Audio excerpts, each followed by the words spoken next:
Hello বন্ধুরা, তোমরা কেমন আছো? আশা করি সকলে ভালো আছো আর আমিও ভীষণ ভালো আছি। আবারও একটা নতুন ব্লগ নিয়ে চলে এসেছি, তোমাদেরকে সঙ্গে করে নিয়েই শুরু করলাম ব্লগটা। আশা রাখছি তোমাদের ভালো লাগবে, আর ভালো লাগলে অবশ্যই লাইক শেয়ার কমেন্ট করে দিও।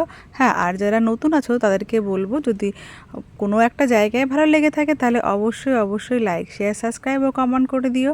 তো আমার সকালবেলার কাজ কিছু করা হয়ে গেছে আর টিফিনটাও করা হয়ে গেছে। একটু তাড়াহুড়ো করেই করে নিয়েছি, তার কারণ আজকে ভেবেছি যে ঘরটা একটু ঠিকঠাক করে মানে ঝাড়পোছ করব। তার কারণ প্রত্যেক দিন তো ওপরে ওপরে মোছা হয়, আর এই ডিপ ক্লিনটা খুব একটা করা হয় না। আর মাকড়সা বেশ দেখলাম ঝুল হয়েছে টুকটাক। তো অল্প থাকতে পরিষ্কার করলে কি হয় যে তাড়াতাড়ি করে পরিষ্কারও হয়ে যায় আর দেখতেও খারাপ লাগে না। তো সেই কারণে আমি একটু পরিষ্কার করে নিচ্ছি। আর তারপরে পুজোর আগে তো পরিষ্কার হবেই ঠিকঠাক করে। তবুও এই যে ঘর বাড়িতে ধুলো নোংরা মাকড়সা থাকলে ভালো লাগে না, তো সেটা একটু করার পরেই তো আমি স্নান করে নিয়েছি। তার কারণে একটুখানি ধুলোবালির কাজ ছিল, তো তো স্নান সেরে তারপরে ফুল তুলতে এসেছি। আর তারপরেই কিন্তু আমি যাব রান্না বান্না করতে। তার কারণ আজকে দেখলাম সকাল সকাল যখন স্নানটা হয়ে গেছে, তাহলে পুজোটা আগে দিয়ে নিই, তারপরে রান্না বান্না করতে যাব। সব দিন তো সমান হয় না, অন্য দিন তো স্নানের আগেই আমার রান্নাটা হয়ে যায়, আর তারপরেই আর বাদবাকি রান্নাঘরের কাজ পরিষ্কার করা সেগুলো হয়। আর এই দেখো স্নান সেরে যে ফুল তুলতে এসেছি, তবে এখন না জবা গাছটায় ফুল কেন দিচ্ছে না, জবা গাছগুলোতে খুব একটা বুঝতে পারছি না। তার কারণ এই টাইমটাই তো ফুল দেয়। আর এই যে যে গেরুয়া রঙের যে ফুলটা দেখলে না, এই ফুলটা না 12 মাস কাল হয়, কম বেশি প্রত্যেকদিন 2, 4, 10টা 12টা দিতেই থাকে। আর এই দেখো যে বাগানে এসে গোলাপ ফুটেছে, আমি দেখিনি, খেয়াল করিনি, তো তোমাদের সঙ্গে একটু শেয়ার করলাম আমি দেখে। আর দেখো ছোট্ট একটা লাউ হয়েছে, মনে হয় না বড় হবে, তো দেখা যাক যদি বড় হয়। আর এই গাছগুলোতে যে ফল আসে আর ফুল আসে, সেগুলো দেখলে কিন্তু মন প্রাণ দুটোই ভরে যায়। আর কষ্টের যে বলে না ফল, তো কষ্ট করেছে সেই ফল আর ফুল দিচ্ছে। আর দেখো আমার এই কুমড়ো গাছটা বাজার থেকে যে কুমড়ো এনেছিল, তার থেকে আমি চারা গাছটা লাগিয়েছি। আর প্রত্যেকটা ফুলই না, যেগুলো মানে তোমার এই কুমড়ো আসছে, সেই ফুলগুলোই সবগুলোই এরকম হচ্ছে ফুলটা দেখতে। তো কুমড়ো ফুল তো সাধারণত এরকম কাটা কাটা হয় না, তো কি জানি কোন জাতের কুমড়ো, যে যতগুলো ফুল হয়েছে আর কুমড়ো এসছে, সব ফুলগুলো আগেও দেখেছি এরকম হয়। আর এই দেখো যে এটাও একই রকম, সবগুলো ছাড়া ছাড়া। আর এত পরিমাণ পিঁপড়ে ধরছে যে কুমড়োগুলো আসছে, অনেক পরিমাণে আসছে, কিন্তু থাকছে না। তারপরে চলে এসেছে যে পুজো দিতে, দেখো আর ফুল দিয়ে সাজালে আসনটাকে কিন্তু ভীষণ ভালো লাগে। তো তারপর আর বাদবাকি দুপুরের কাজটা সেরে নেব, রান্নাটা যেটা বড় কাজ রয়েছে আজকে, বড় চিন্তাও রয়েছে। তো তারপর ছেলে মেয়ের যে খাওয়া দাওয়া এইসব করানোর রয়েছে। আর ঠাকুরের আসনটা ফুলে ভরে থাকলে কি অপূর্ব লাগে দেখতে। তবে বললাম না, গাছে ইদানিং লাল জবাটা ফুটছেই না, কেন ফুটছে না বুঝতে পারছি না, বেশি বৃষ্টির জন্য কি না। তো মাঝে সাঝে অনেক ফুল ফোটে, আজকে বা 3-4 দিন ধরে একদমই কম ফুল ফুটছে। তো যেটুকু ফুল ছিল মোটামুটি তুলে নিয়ে আসলাম। আর রান্না বান্নার পরে তারপরে কিন্তু আমি যে আমার বেড কভারটা চেঞ্জ করছি, এই ঘরটাকে দেখানোই হয় না, তো ভাবলাম আজকে একটু চেঞ্জ করার সময় একটু দেখিয়ে দিই। তো এটা আমার এই ঘরটাতে শুই না, এটা বসার ঘর বলতে পারো, বা টিভির ঘর, বা লোকজন আসলে এটা শয়। আমার তো মাত্র 2টো ঘর, আর 2টো করা আছে এক্সট্রা করে, ছোট ছোট, সেগুলোতে থাকা যায় না, আর ভীষণ গরমও হয়। আমার তোষকগুলোতে বেড কাভার দিয়ে কিন্তু কাভার দিয়ে রাখি, এতে কিন্তু সুবিধা হয়। ধুলোবালি নোংরা পড়ে যেটা, সেটা আমি এই কাভারগুলো মায়ের সাজে খুলে দিয়ে, মায়ের সাজে না, বছরে 2বার করি, সেটা 6 মাসে পুজোর আগে একবার করব। তো দেখো কেমন ধুলো হয়েছে, আর যেহেতু জানলা দিয়ে আলো আসছে, তো মনে হচ্ছে আমি মানে কত বছর জন্য পরিষ্কার করি না, এরকম একটা ব্যাপার। তো ধুলোটা আলোতে বেশি দেখা যায়। তো আমি ওই তোষকটার ওপরটা একটু ঝেড়ে নিয়েছি, তারপরে বেড কাভারটা পাতবো। ঘরগুলো তো বেশি বড় নয়, কিন্তু খাটগুলো বেশ বড়। আর একটা ঘরের মধ্যে খাটের কাভারটা টান টান পরিষ্কার থাকলে দেখতে বেশ ভালো লাগে, ঘরটাকে গোছানো লাগে। কিন্তু ওই যে বাচ্চারা যখন আছে, কতক্ষণ আর টান টান থাকবে, উঠে একবার নাচলে লাফালাফি করলেই বিছানাটা কুঁচকে যাবে। আর তারপরে যদি উঠে একবার রঙের ডিব্বা ঢেলে নেয়, তাহলে তো হয়েই গেল, কিছু করার নেই। তো মোটামুটি আমি 3বার খাটটাকে পরিষ্কার করি, সকালবেলা উঠে তো করতেই হয়, দুপুরবেলা একবার ঝাড় দিই, আর বিকালবেলা একবার উঠে ঝাড় দিই। তারপর যেটুকু পরিষ্কার থাকে, বাচ্চা কাচ্চা বাড়ি, তো খাট তো আর কতক্ষণ টান টান থাকে সেটা সবাই জানে। আর এই দেখো আমার এই, আর বিশেষ করে আমি এই ঘরটাতে রঙিন নি বেশি পাতি, লোকজন যদি আসার থাকে তাহলে সাদা পাতি, আর নাহলে এই যে সারাক্ষণ বাচ্চারা যে খেলে, লেখে, রং করে, তো কালারিং পাতলে একটু নোংরাটা বা ময়লাটা কম দেখা যায়, সেই কারণে আমি এই ঘরটাতে সবসময় কালারিং পাতার চেষ্টা করি। আর যদি কোনো অনুষ্ঠান থাকে বা লোকজন আসে, তখন একটু সাদা পাতি, দেখতে ভালো লাগে, সাদা তো একটা আলাদা মর্যাদাই আছে। আর দেখো কথা বলতে বলতে আমার প্রায় ঘরটার বিছানাটা পরিষ্কার হয়ে গেছে। আর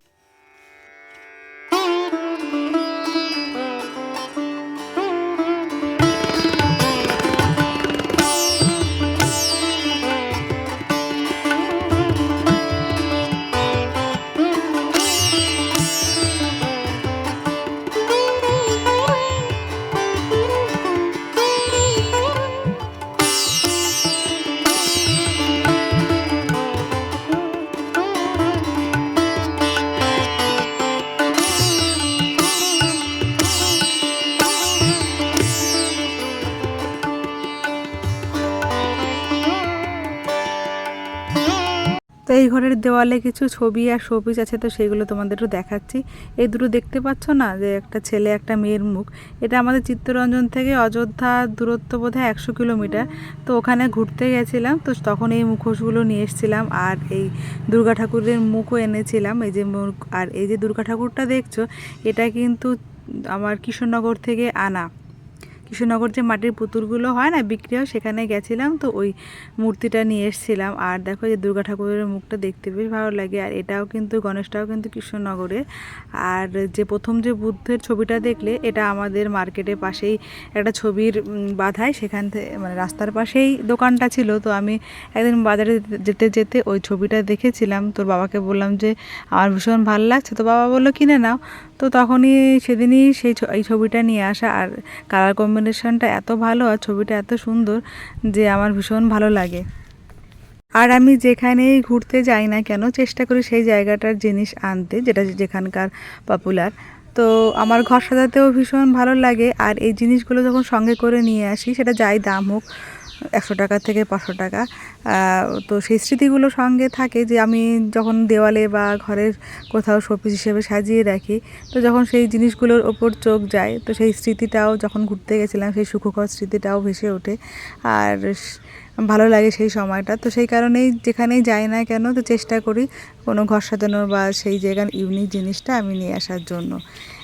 আর দেখো সন্ধ্যা হয়ে গেছে, তোর বাবা আনারস এনেছিল পরশুদিন, তো সেটাই কাটতে এসেছি। আমার মেয়ে আনারস খেতে ভীষণ ভালোবাসে, আর ছেলে তো খাবেই না।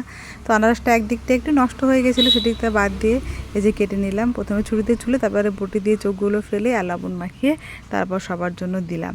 তো খাওয়ার পরে তারপর কিছুক্ষণ একটু রাতের দিকে মানে ওই 7:30টার দিকে ওর বাবা বললো চা করো। তো আমি বললাম চলো আজকে দুধ চা খাই। সাধারণত বাবা দুধ চা খায় না, লোকজন আসলেই করা হয়, ওর বাবা এমনি গ্রিন টিটাই খায়। তো আমি বললাম চলো, যেহেতু সেদিনকে আমি কাপ কিনেছি, তো সেটাকে আজকে উদ্বোধন করি, না করলে কেমন হয়। আর আমি কিন্তু খেলে একটু এই মায়ের সাথে দুধ চা খাই, ভালোই লাগে খেতে, টেস্টটা তো ভালোই দুধ চা, কিন্তু ওই যে খাওয়াটা ভালো না, সেই কারণে খাই না। তো একটু চা পাতাটা বেশি করে দিয়ে দিলাম। আর যেটা যে সেকেন্ডবার যে পাতাটা দিলাম, এটা কিন্তু দার্জিলিং এর থেকে আনা। তো পাতাটা খুব একটা ভালো লিকার হয় না, তো একটা গন্ধ আছে বলে আমি দুধ চা করার সময় পাতাটা দেই। আর তোমাদের সঙ্গে কথা বলতে বলতে আমার চাটাও হয়ে গেছে, এখন ছেঁকে নিয়ে খাওয়ার পালা। আর এই কাচের কাপগুলোতে চা খাওয়ার থেকে কিন্তু চা পরিবেশন করতে বেশি ভালো লাগে, যে দেখতে ভীষণ ভালো লাগে। আর এই দুধ চার সময় কিন্তু আমার সবথেকে ফেভারিট, সেটা হলো সুগার ফ্রি বিস্কিট, চার স্বাদটাকে বেশ দ্বিগুণ বাড়িয়ে দেয়। তো চলো চা খাই গিয়ে, তারপরে রাতের রান্না বান্না আরও বাদবাকি কাজ, ছেলে মেয়েকে পড়ানো, সেগুলো তো আছেই। তো আমার ব্লগটা প্রায় শেষের দিকে চলে এসছে। তো তোমাদের কেমন লাগলো তোমরা কিন্তু অবশ্যই জানিও, আর লাইক করতে কিন্তু একদম ভুলো না। আর এই দেখো রাতের দিকে চলে এসেছি মেয়ের জল ফোটাতে আর একটু বাদাম ভেজাতে, আর যা যা বাদবাকি কাজ, একটু দইও পাতাবো। আজকে 3-4 দিন দই পাতা হয় না, তার কারণ দুধটা দিয়ে ওই তালক্ষীর করা হয়েছিল, সেই কারণে দই পাতানো হচ্ছেই না। আর বিকাল হলেই মেয়ে বলছে মা দই খাবো দই খাবো। তো দেখো আমন্ড আর বাদামটা ভিজিয়ে নিয়েছি। আর তারপরেই আমার রাতের কাজ মোটামুটি শেষ হয়ে গেছে, এখন শুতে যাব। আর তার সঙ্গে মেয়ের জলটাও গরম করতে দিয়েছি। তো দইটা বসানোর জন্য আমি আগে থেকেই ফ্রিজ থেকে দই বার করে আমি ছাঁকনিতে রেখে গেছিলাম, তার কারণ ছাঁকনি দিয়ে রাখলে জলটা বেরিয়ে গেলে দই পাততে সুবিধা হয় আর দইটা ভালো পাতে। আর এটার দইটা ঘুটে নিয়ে তারপরে দুধটাকে ঈষৎ উষ্ণ গরম জলে, মানে আঙুল চোবানো যাবে এরকম গরম থাকলে দুধটা দিলে দইটা ভালো জমে। আর যত ভালো দুধ জাল হবে দইটা কিন্তু তত সুন্দর হয়, টেস্টি হয় আর গাঢ় হয়। তো এইদিকে আমার বসানো হয়ে গেছে, সকালবেলা দেখবো জমে একেবারে ক্ষীর হয়ে গেছে।